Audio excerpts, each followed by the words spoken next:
January 2000, FA Cup fourth round, Sunderland visit Prenton Park. I'm watching the match on a big screen in Television Centre in London. I'm working on Match of the Day that night. Cup success against Premier League clubs was the norm for Tranmere around about that time. But the drama late in the game became the major talking point. And I'm sure you've had lots of guests on with their memories and their teams or whatever that remember that game. I'm still not sure I know the exact truth to what happened, but it was interesting for me because late in the game, as your audience will know, Tranmere are leading through Wayne Allison. Late in the game, Clint Hill gets sent off. You can correct me if I've got the course of events wrong here, but from a distance, Clint Hill gets sent off. There's massive confusion over the substitution because people seem to forget that was sharp management by Tranmere, because Clint gets sent off and immediately we want to get someone on that can help hold the lead. But then there was the mess up with the substitution. Andy Parkinson doesn't come off. Stephen Frail goes on. So we've had a man sent off, but we've still got 11 players on the pitch. Referee restarts the game. I'm not having a go at the officials. Everybody makes mistakes. Referee starts the game.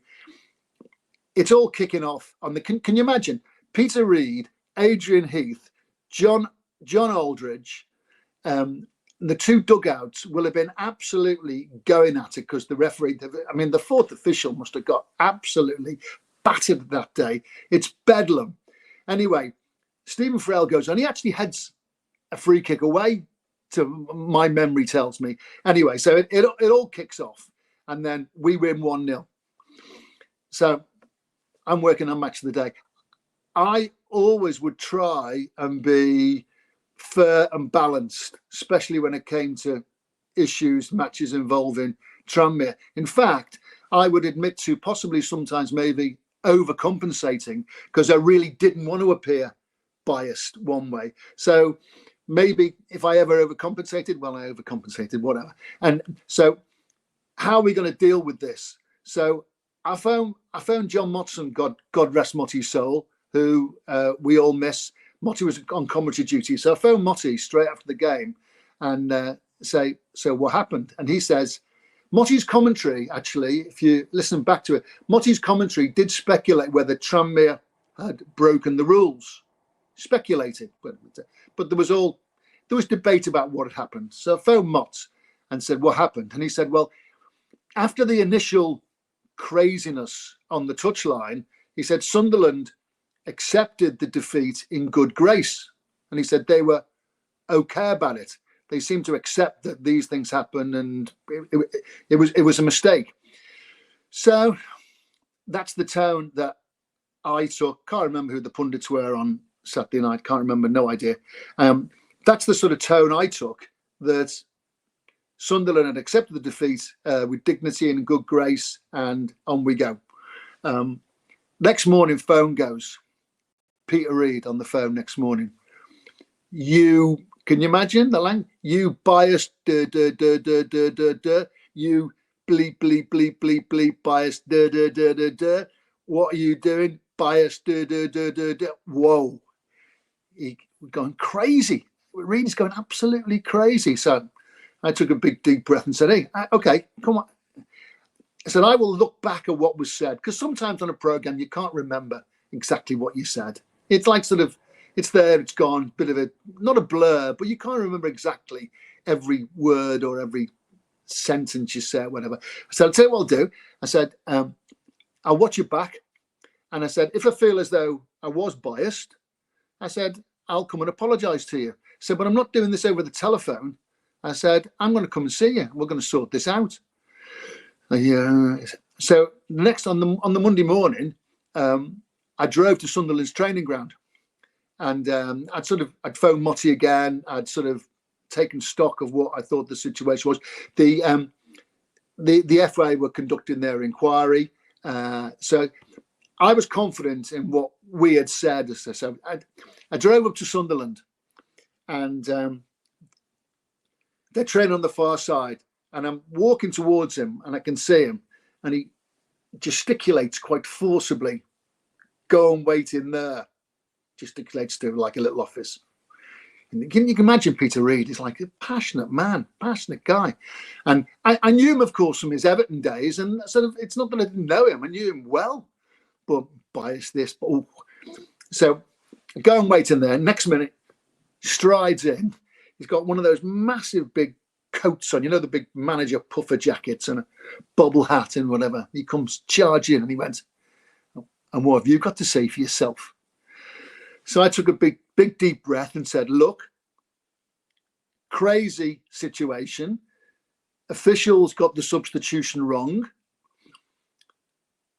What happened. You were very dignified about it in defeat afterwards. Said, overnight, your club changed their position because you thought you'd get a replay.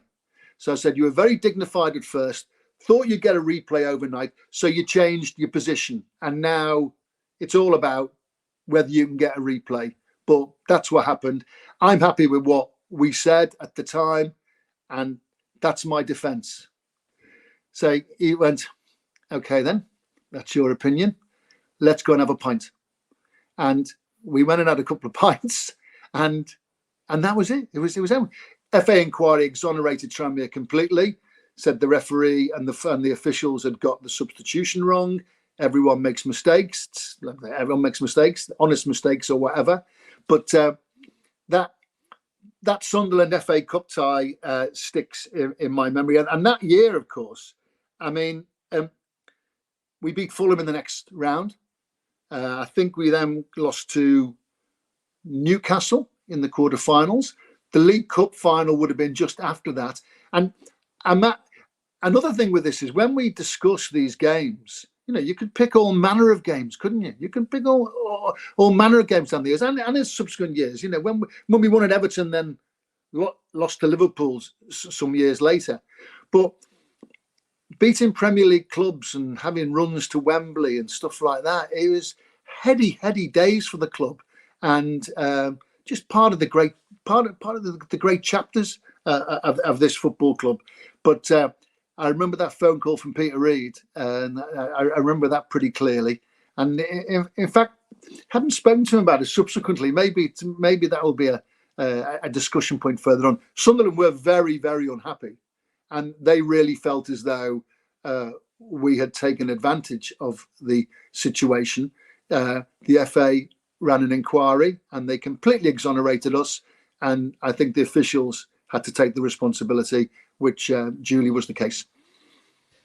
If memory serves me right, I think the referee might have been Rob Harris. I apologise to Rob Harris if it wasn't him, but I think it might have been. I think he then got dropped for the next round of fixtures.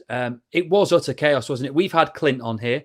We've had Stephen Frail on here. We've had Andy Parkinson on here. We've had Ruben Hazel, who was on the bench, on here. And none of them can fully explain what actually happened and what went wrong.